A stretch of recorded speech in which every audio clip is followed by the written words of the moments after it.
E aí, seus trouxas, tudo bem? Meu nome é Emerson Silva e esse é o podcast pra você deixar de ser trouxa. E como a gente faz isso? Lendo todos os livros de Harry Potter e ouvindo esse podcast, onde eu vou comentar cada um dos capítulos de cada um dos livros. Lembrando sempre que você pode fazer na ordem que você quiser. Hoje vamos comentar o capítulo 36 de A Ordem da Fênix, o único a quem ele temeu na vida. Estamos chegando na reta final desse livro, que é um verdadeiro tijolo, e essa história tá chegando no fim, então esse momento é muito importante. Muita coisa vai acontecer nesse capítulo e nos próximos que estão por vir aí. Mas antes, no último episódio do podcast, no bloco final, eu fiz uma pergunta pra vocês, e eu perguntei, se você pudesse jogar qualquer coisa no véu pra ela nunca mais voltar, o que você jogaria? A Emily jogaria a professora de matemática, a vaca rosa e aquelas meninas cara de pau da sala dela. Olha, Emily, quem sou eu pra julgar, né? A ideia aqui é jogar quem você quiser. Mas o problema de jogar a professora de matemática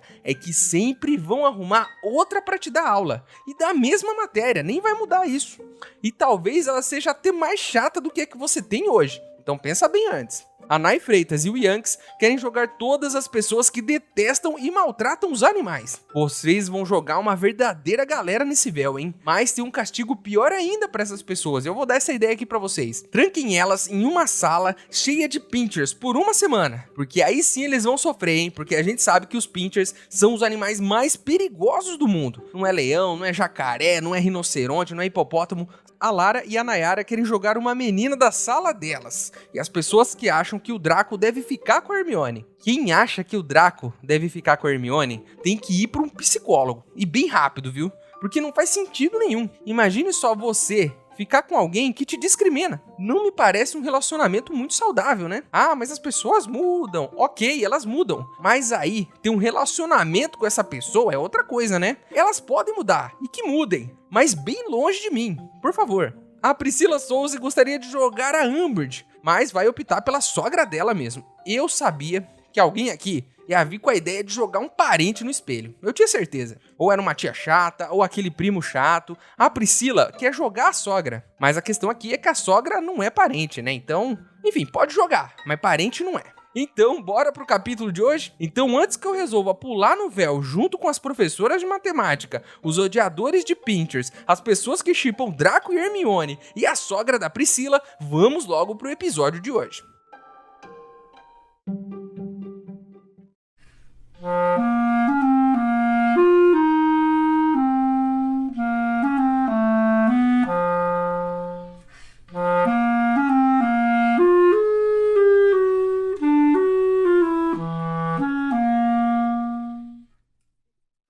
Pessoal, o contato meu lá de Hogwarts me informou que se você tiver alguns galeões, consegue uma carta com seu nome para ir estudar lá em Hogwarts, mesmo sendo um trouxa. Então, eu tô fazendo uma vaquinha para ver se isso é verdade. Se você quiser ajudar, o link para apoiar tá aqui na descrição do episódio. Lembrando que se você não puder ou não quiser, não tem problema. O mais importante é você continuar aqui com a gente, ouvindo o podcast para deixar de ser trouxa.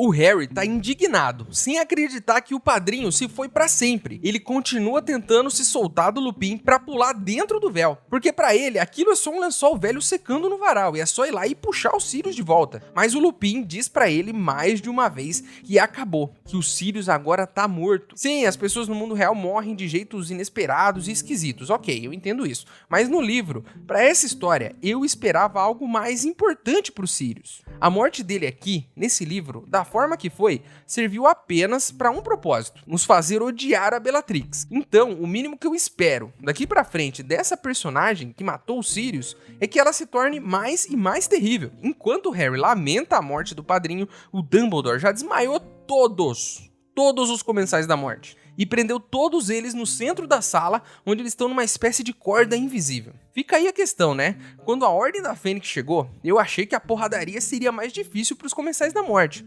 Mas a Ordem não serviu de nada, né? E esse velhinho sozinho, um senhor de, sei lá, 90 anos, chegou lá e botou todo mundo pra correr. Que vergonha, hein, Ordem da Fênix? Que vergonha! Então, pra ajudar, o Neville chega, né, dizendo que sente muito pelo Harry, perguntando se o Sirius era um grande amigo dele. Essa situação toda poderia ser até normal, né, um amigo dando apoio pro outro, se não fosse um detalhe. O Neville tá sapateando enquanto ele fala isso. O Lupin desfaz o feitiço rapidamente e vai atrás da outra galera que tava junto com eles, né? O Harry vê então a Bellatrix saindo correndo e vai atrás dela. E quando ela tava quase chegando na saída, ela percebe que os dois estão sozinhos. E aí, né, ela gosta disso, né? Quando tem mais gente, ela foge, ela quer enfrentar sozinha. Ela só gosta quando tem mais gente, quando essas pessoas estão do lado dela. Quando ela tá sozinha e o outro lado tem bastante gente, ela sai correndo. E ela é debochada, né? Ela é meio esquisitona, ela fala de um jeito estranho. Ela é toda, sabe, toda abublé mesmo. Então ela faz uma vozinha fina e pergunta se o bebezinho vai se vingar pela morte do padrinho. O Harry, então, tomado por um sentimento de raiva muito grande, usa a maldição imperdoável Cruciatus, a maldição da dor. Mas meio que ela consegue lançar um contrafeitiço e consegue se levantar bem rápido. E aí ela então diz,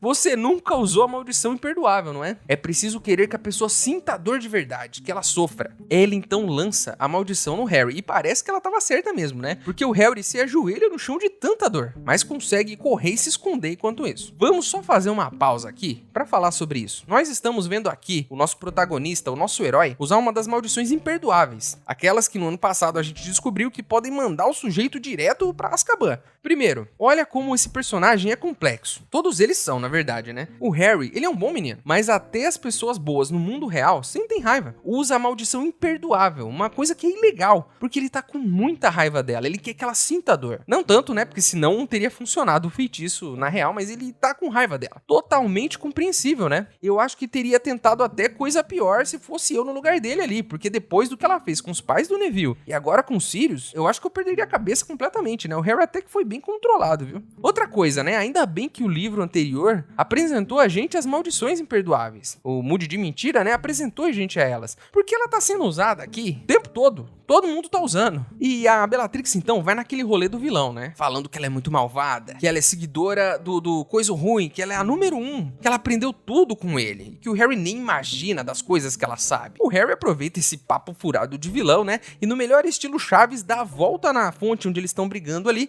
e lança o feitiço nela pelas costas. Mas ela é rápida, consegue se proteger. Ela diz então que é só o Harry entregar a profecia pra ela, que ela pode poupar a vida dele. Debochado como sempre, né? Ele diz que ela vai ter que matar ele então, porque a bolinha já era. Ele então sente uma dor muito forte na cicatriz assim que ele fala isso. Ele sente um sentimento de raiva, mas uma raiva que não é dele, que ele não tá sentindo naquele momento. E vocês sabem o que isso significa, né? O Voldemort, que tá sempre ali dentro da cabeça do Harry, acabou de descobrir pelo próprio Harry que a profecia se quebrou. O Harry, né, ignorando a dor, continua mais debochado do que nunca. Começa a rir da cara da Bellatrix, dizendo que o cabeça de ovo acabou de descobrir da notícia e que não gostou não, hein? E que vai pegar ela assim que puder. Ele devolve pra ela aquele deboche, aquelas risadinhas, né? Ele fala, ó, seu chefinho não vai gostar não, hein? É melhor você se preparar. Eu tô adorando esse Harry aí, hein? Provocador, debochado, ele sempre foi assim, na verdade. Mas ele tá demais nesse livro. Ela fica meio tensa na hora que eu vi isso. Ela então começa a se desculpar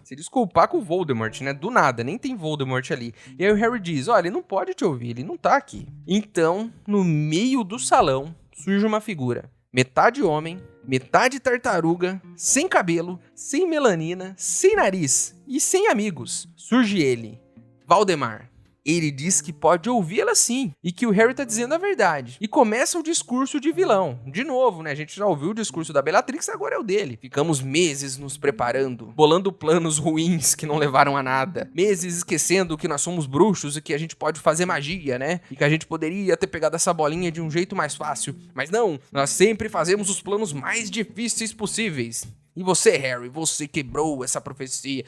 Aquele negócio do vilão, né? Adora falar, vilão gosta de falar. Lembre-se sempre, se você fala demais, talvez você seja o vilão da história. A Bellatrix, então, se ajoelha e começa a pedir desculpas. Ele manda ela calar a boca e diz, depois a gente conversa. Que nem sua mãe, né? Quando você tá fazendo birra no mercado, querendo um danoninho, e ela fala, fica quieto, não vou comprar nada e depois em casa a gente conversa. Foi exatamente isso. Então ele diz que o Harry se tornou uma verdadeira pedra no sapato dele. Um calo na mão. Aquela espinha amarela que não quer estourar nunca. E diz que vai mandar o menino Harry pra junto do padrinho. Então ele levanta a varinha e se prepara pra matar o Harry, como ele fez com os pais dele. E ele lança o feitiço. E o Harry, sem reação nenhuma, fica só olhando aquela luz verde sair da varinha do Voldemort. Eu tô começando a ter a impressão aqui de que ser um grande bruxo, das trevas ou não, é puramente uma questão de reflexo, né? Ser rápido com a varinha é o que define quem é bom ou não, porque no final a diferença entre ser morto ou não é a velocidade que você consegue lançar o seu feitiço, sacar a varinha e gritar ele. Porque aqui o Voldemort foi rápido, a Bellatrix também se defendeu do feitiço do Harry porque ela foi rápida. E dessa vez o Harry nem conseguiu pensar, né? Voldemort lança uma maldição da morte nele. E o Harry nem percebeu, porque se tivesse percebido teria pulado pro lado, mas ele é lento. No mundo da magia, vence o mais rápido, e não o mais talentoso. Mas antes que o menino Harry vire presunto, a estátua da fonte, onde eles estão brigando, pula da fonte e entra na frente do feitiço. O Voldemort fica incrédulo, né? Ele não entende o que aconteceu. Então o Harry ouve da boca do Voldemort um sussurro, um nome, uma lenda. Ele ouve Voldemort dizer Dumbledore. Voldemort lança um feitiço pro lado, e aí a gente vê que o velhinho tá lá, Dumbledore está lá, mas não adianta nada. O Dumbledore simplesmente gira a capa dele e desaparece, e o feitiço não acerta ele, tá vendo o que eu disse? Tudo é questão de quem é o mais rápido aqui. Não é questão de, o feitiço, espelharmos, Avada... Não, é ser mais rápido. Por isso que o Avada Kedavra não é um bom feitiço, né? São duas palavras. Espelharmos é uma só. Então, se vence o mais rápido, lança o espelharmos, o cara caiu no chão, aí você vai lá e enche ele de chute na costela, né? Que aí você ganha a briga e nem precisou de Avada Kedavra. Então, Dumbledore, que desapareceu, aparece atrás do Voldemort e lança um feitiço na fonte. E as outras estátuas ganham vida. Uma delas vai pra cima da Bellatrix e prende ela no chão. O duende e o elfo doméstico, que também são estátuas, correm até as lareiras pra proteger ali pro Voldemort não fugir. Dumbledore está prendendo o Voldemort ali, ele não quer que o cara fuja, ele quer pegar o cara na porrada. Uma outra estátua sem cabeça vai até o Harry e afasta ele da porradaria, segura ele num canto, pra ele não se meter. Então, Bellatrix e Harry estão afastados. Agora é briga de cachorro grande. Um feitiço só. E o Dumbledore fez tudo isso, foi só um feitiço. E é só isso que eu tenho pra dizer, só isso. Dumbledore precisou de um único feitiço pra resolver a situação no início da briga, é claro, porque aí também, né, que tá querendo demais. O Dumbledore então diz, Tom, foi uma tolice você vir aqui hoje. Tem vários aurores a caminho daqui. É muito interessante aqui, e a gente precisa analisar a forma como o Dumbledore se refere ao Voldemort. Ele chama ele de Tom. E esse deve ser o nome que deixa ele mais pistola da vida. Porque ele já falou isso, né? É um nome de trouxa dele. Ele não gosta. Que ele rejeitou. Criando outro nome. Usando, é claro, as mesmas letras do nome anterior. Tudo para poder, em algum momento, né? A gente viu isso lá na Câmara Secreta. Revelar para as pessoas que era só reembaralhar as palavras para escrever Voldemort. Então lembre-se disso aí, né? Se você quiser criar um outro nome pra você, tem que embaralhar as letras do seu nome atual pra criar um outro nome legal e depois mostrar pras pessoas. Olha só, era só misturar as letras. Ele pensou nisso bastante, hein? Deve ter escrito ali no papel, ficou várias horas nisso. O Dumbledore, então, lança um feitiço no Voldemort, que é bundão, mas é rápido, e faz um escudo pra se proteger do feitiço. Ele, então, pergunta pro Dumbledore, ué, você não quer me matar? Porque o velhinho não lançou o Avada Kedavra, né? Lançou lá um qualquer coisa. O velhinho então diz, tem outras maneiras de acabar com uma tartaruga, Tom. É só virá-la de costas que ela não consegue fazer nada. Mentira, ele não falou isso, né? Mas ele diz que há coisas piores do que a morte. O Voldemort então diz que não há nada pior no mundo do que a morte. Olha, depende. Uma vez na escola, a gente teve que fazer uma redação contando sobre a nossa vida, né? E eu levei a tarefa a sério. Eu escrevi tudo mesmo. Coisas que me deixavam envergonhado. Falei que naquela semana mesmo eu tinha feito xixi na cama e eu já tinha uns 12 anos, né? E por algum motivo eu achei que isso deixaria a minha redação mais legal, mais profunda. Eu não poupei detalhes. Então, no dia da aula, a professora fez uma surpresa para os alunos e pediu para que cada um lesse a sua redação na frente de todo mundo. Né? Não que as coisas que eu tenha dito aqui sejam muito constrangedoras, mas para um menino de 12 anos, isso significa que o resto do seu ano vai ser as pessoas te zoando de Zé Mijão, né? Então, nesse momento, né, eu vou ser bem sincero para vocês, enquanto eu li essa redação, eu concordava com Dumbledore. Tem coisas bem piores do que a morte. E a lista é grande, hein? Bater o dedinho na quina da mesa, chamar o vizinho de pai, cagar na calça no meio da rua, não que essas coisas já tenham acontecido comigo. Isso fica bem claro. Mas são coisas terríveis do mesmo jeito. Mas, por via das dúvidas, sempre carreguem um rolo de papel higiênico na bolsa.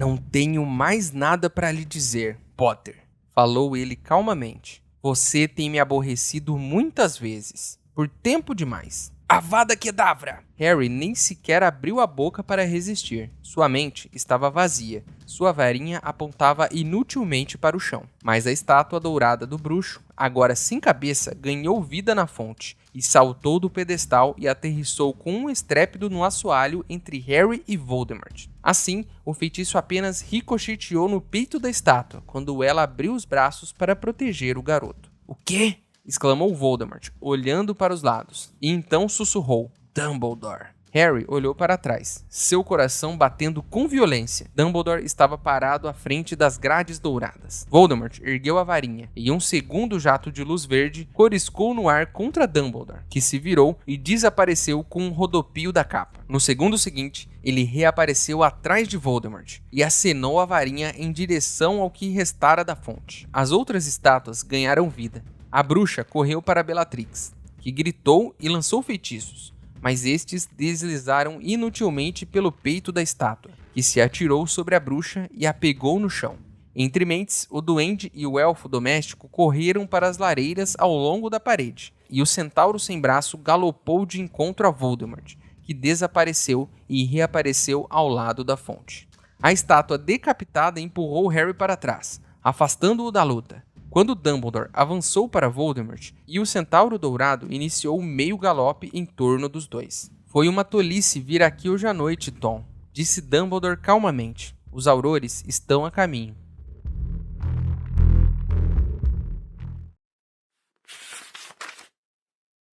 Ei, seu trouxa, se você tá curtindo o podcast, não se esqueça de deixar uma avaliação na ferramenta que você estiver ouvindo, caso ela tenha esse recurso, é claro. Assim o programa ganha uma moral e chega ainda a mais trouxas como você.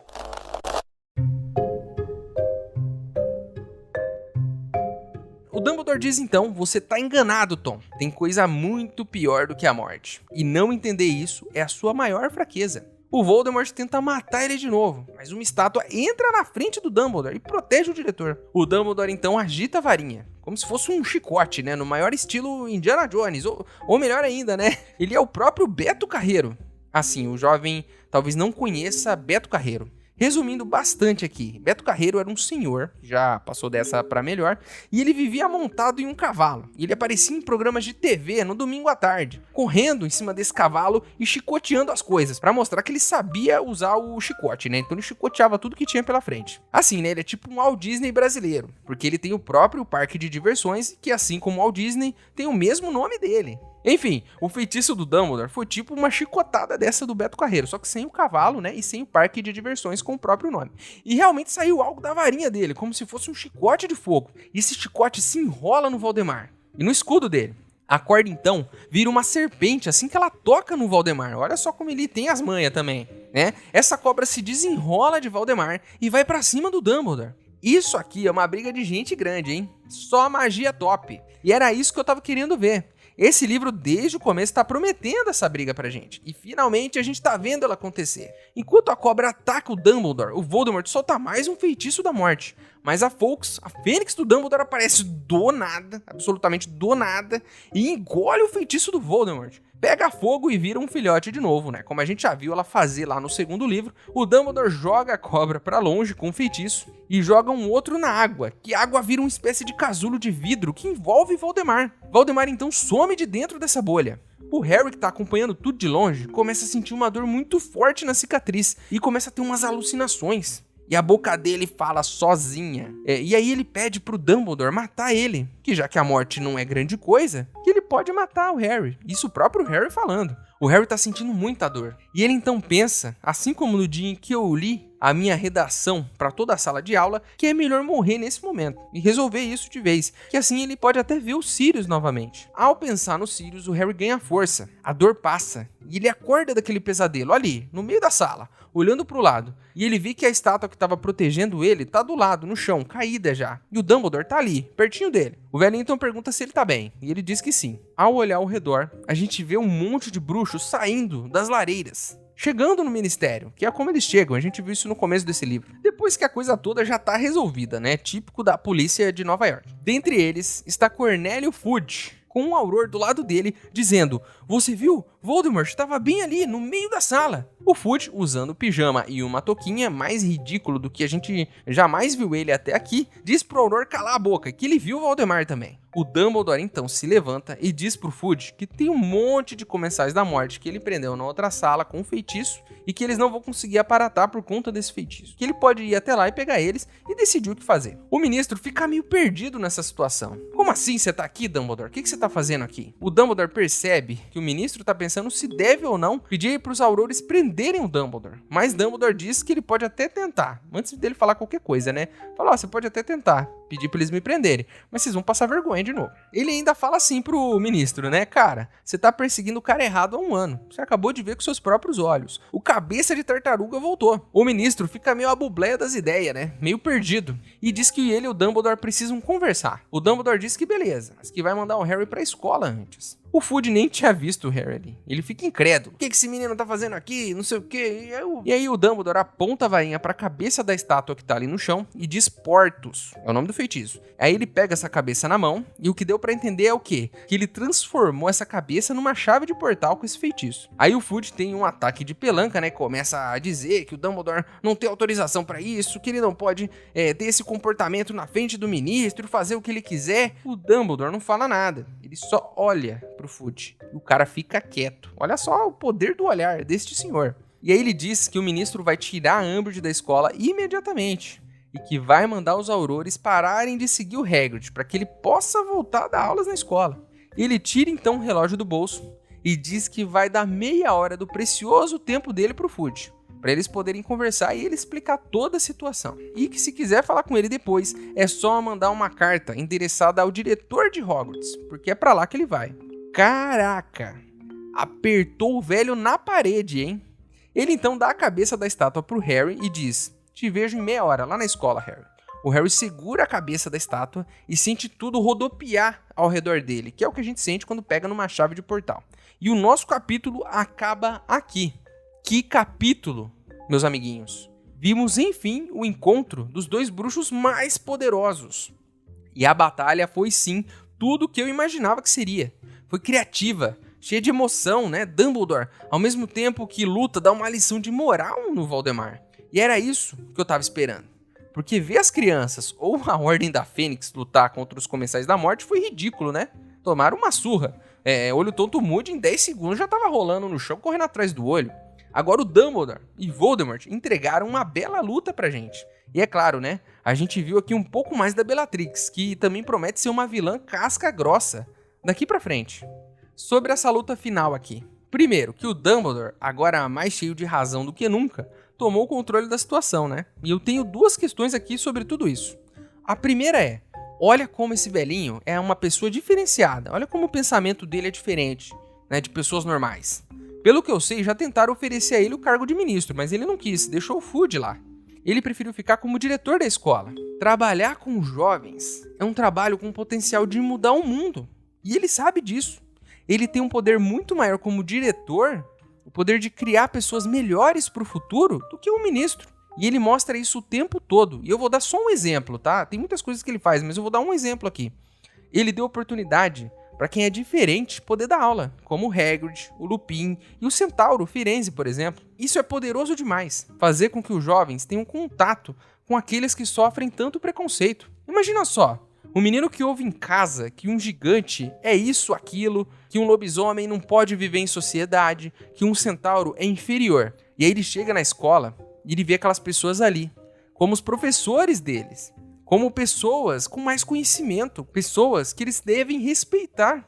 Não precisa falar nada. Essa atitude muda tudo, muda a cabeça de alguém. Isso vence preconceitos. E o mundo bruxo, a gente sabe, tá cheio deles, né? E o Dumbledore tá atacando isso de frente, já na escola, quando eles são crianças, mostrando pra eles que as pessoas são diferentes, mas que todo mundo merece respeito. Olha só que lição incrível, cara. Que papel importante tem esse diretor. A comunidade bruxa como um todo, daqui a alguns anos, pode ser muito melhor. E olha só, como parece bobo, mas não é. Toda essa guerra, Voldemort, e toda essa treta que tá rolando até hoje, os pais do Harry serem mortos, toda essa guerra, pessoas sendo torturadas e mortas, tudo isso que aconteceu até hoje, é tudo baseado no preconceito, no preconceito que Voldemort tinha e que carrega até hoje com ele, contra, pessoas que não são de sangue puro e toda essa questão aí. Dumbledore, desde o começo, tá atacando isso, tá enfrentando isso, mas de um jeito muito inteligente. Ele tá mostrando, dando exemplo, desde a infância, para essas crianças. Olha só, eles são diferentes sim, mas eles merecem respeito, são pessoas como vocês, são inteligentes e têm capacidade, como todos vocês. Olha que exemplo, cara. E agora que eu já enchi a bola do diretor de Hogwarts, vamos falar de um assunto sério. Pelo que eu tinha entendido, era impossível entrar em Hogwarts. Se você fosse um trouxa, você ia ser desviado do caminho, ia ter uma placa lá falando perigo, qualquer coisa assim pra você sair fora. E com os bruxos também era difícil, porque não dava pra só aparatar lá dentro, só aparecer no meio do salão comunal. Tem que ir a pé ou de carruagem. E isso sempre foi uma forma de manter a escola segura, certo? Eu não sei onde o Harry vai cair no próximo capítulo, depois de pegar essa chave de portal. Mas se ele aparecer dentro da escola, no meio do refeitório ali, com essa cabeça na mão, eu vou ficar pistola. Porque aí, meus amigos, 5 anos se passaram. E esses 5 anos não vão mais fazer sentido. Voldemort poderia ter entrado com a chave de portal para pegar a Pedra Filosofal. Poderia ter aberto ele mesmo a Câmara Secreta. O Sirius podia ter entrado muito mais fácil para ir atrás do ratinho, do rabicho. O Voldemort podia ter pegado o Harry ano passado para fazer aquela poção dele, sem aquele plano maluco, Apesar de que ele adora planos malucos.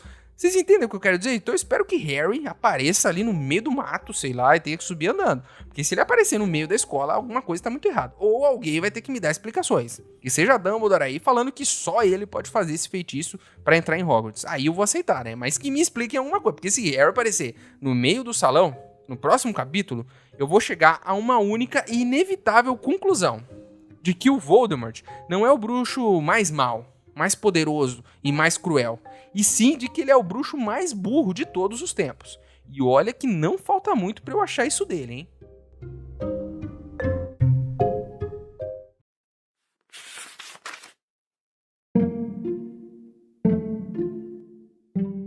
Agora escute aqui, Dumbledore, disse Fudge quando ele apanhou a cabeça e voltou a Harry, carregando-a. Você não tem autorização para usar essa chave de portal. Você não pode agir assim diante do ministro da magia. Você...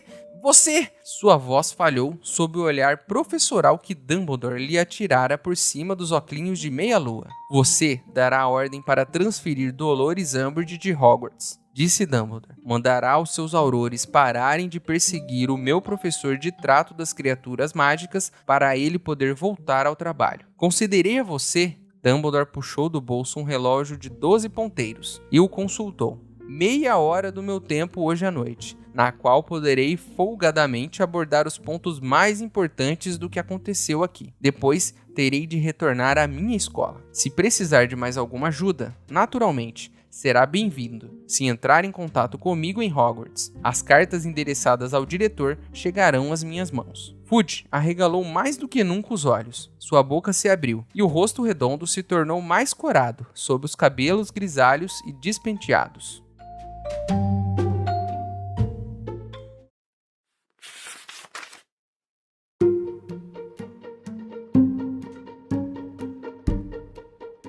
Então é isso, meus queridos. Terminamos mais um capítulo de Harry Potter e a Ordem da Fênix. A capa do episódio de hoje é da edição francesa do livro. Agora você pode virar um apoiador do podcast. O link tá aqui na descrição do episódio. Mas se você não puder ou não quiser, não tem problema nenhum. O mais importante é você continuar aqui com a gente, ouvindo cada um dos episódios para deixar de ser um trouxa. E chegou a hora onde eu, o maior trouxa de todos, pergunto para vocês, os outros trouxas, na sua opinião, o que é pior do que bater as botas? Eu acho que ler a sua redação na frente da sala toda é bem pior. O nosso e-mail é emaildostrouxas@gmail.com. Ele tá aqui na descrição do episódio. Manda seu e-mail pra mim, que se eu gostar, eu vou ler ele aqui.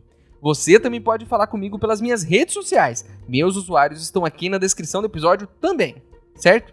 Então é isso. Espero vocês no próximo episódio para ver onde Harry vai cair com essa cabeça de estátua. E eu espero que seja no meio do mato, do nada, e ele tenha que andar bastante. Mas a gente vai descobrir isso no próximo episódio. Então é isso. Meu nome é Emerson Silva e esse é o podcast para você deixar de ser trouxa. Tchau!